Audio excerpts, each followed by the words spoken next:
السلام علیکم۔ کہانی اپ میں آپ سب کے لیے دیدہ و دلفر شعرا۔ ہمارے چینل پر ایک نیا سیگمنٹ آپ کے لیے اور یوٹیوب پر پہلی مرتبہ 4 عورتیں 4 کہانیاں، یقیناً آپ کو پسند آئیں گی۔ تو پھر پہلی کہانی کا نام ہے صدیوں کا سفر، رائٹر زارا رضوان۔ سن لیجئے۔ زندگی مکافات عمل ہے، جیسا کرو گے ویسا بھرو گے۔ ایسا نہیں کہ تم برائی کرو بدلے میں اچھائی ملے۔ ہر عمل کا رد عمل ہوتا ہے، کبھی یہ انسانوں کی طرف سے ہوتا ہے اور کبھی قدرت کی طرف سے۔ ارے میں بنا لوں گی کباب، تم حماد کو دیکھو۔ زرین بیگم کچن میں داخل ہوئی تو بہو کو کباب بناتے دیکھ کر جھٹ سے بولی، امی صوفیہ اس کے پاس، چلیں آپ کباب بنا لیں، میں بریانی پکا لیتی ہوں۔ طیبہ فریج سے ٹماٹر نکال کر پیاز کی ٹوکری کی جانب بڑھی۔ ارے بھائی میں کر لوں گی، فکر نہ کرو، تم جا کر کوئی اور کام دیکھ لو۔ کباب بنا بنا کر وہ ٹرے میں رکھ رہی تھی۔ امی آج تو میں بھابھی کے ہاتھ کے کباب کھاؤں گی۔ لو جی، ویسے بھی کباب آپ بنا ہی چکی ہیں، انہوں نے بس تل نہیں ہیں، بلکہ بھابھی بریانی آپ ہی پکائیں آج۔ ڈائننگ چیئر پر بیٹھتے ہوئے صوفیہ نے ماں سے کہا، کمال کرتی ہو، بچے کو دیکھیے کچن کو۔ حماد سو گیا، امی اٹھ گیا تو آپ اور میں ہیں نا، آئی میرے ساتھ بیٹھ کر باتیں کریں، بھابھی سب اچھے سے سنبھال لیں گی۔ صوفیہ نے کہا تو طیبہ کو حیرت کا خوشگوار جھٹکا لگا تھا۔ صوفیہ تم یہاں بیٹھی ہو، کب سے کہہ رہی ہوں جا کر تیار ہو جاؤ، فیضان آنے والا ہوگا۔ حماد کو صوفیہ کی گود سے لے کر زرین بیگم نے کہا تو اس کو اٹھتے ہی بنی، طیبہ تم حماد کو سنبھالو، میں پکا لیتی ہوں جو تھوڑا بہت پکانا ہے۔ زرین بیگم نے حماد کو طیبہ کی گود میں دیتے ہوئے کہا، بھابھی آپ یہاں بیٹھی ہیں، آپ تو چائنیز رائس بنا رہی تھی نا۔ تیار سے صوفیہ نے طیبہ کو ٹیرس میں بیٹھے دیکھا تو پوچھ لیا، کھانا امی پکا رہی ہیں۔ مختصر سا جواب دے کر دوبارہ حماد کو دلیا کھلانے میں مصروف ہو گئی۔ شادی کے کچھ ماہ بعد سے اب تک وہ روز زرین بیگم سے کھانا پکانے کی فرمائش کرتی اور روز یہی جواب ملتا، وہ کر لیں گی۔ یہ اس کی شادی کا 5واں سال تھا، لیکن اپنی مرضی سے کچھ بھی نہیں کر سکتی تھی۔ سبزی کاٹنے سے کھانا پکانے کا سارا کام زرین بیگم خود کرتی تھی۔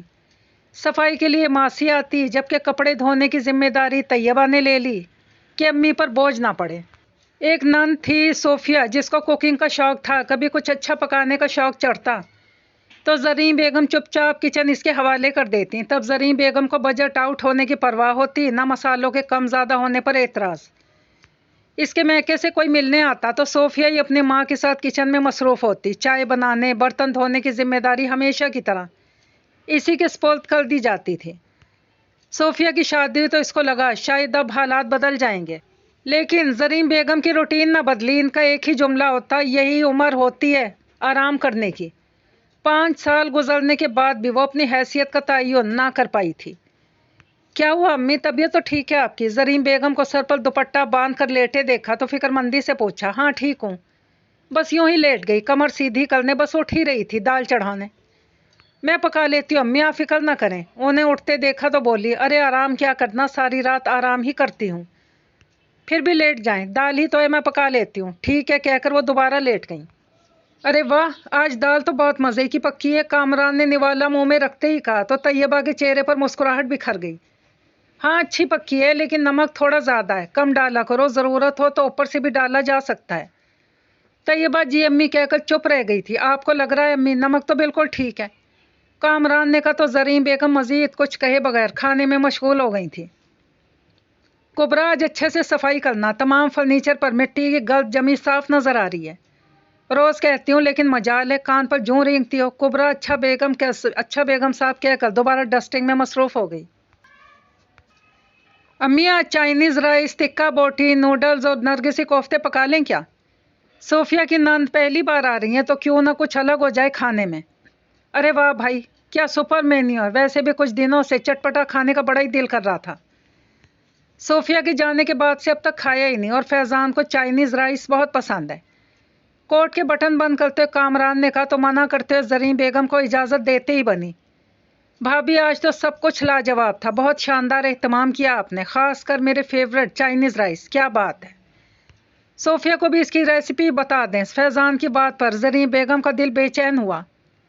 ہماری صوفیہ بہت ماہر ہے کھانے پکانے میں، کون سی ڈش ہے جو اس کو نہیں پکانی آتی؟ انہوں نے وضاحت دی۔ شکریہ فیضان بھائی، آپ کو پسند آیا۔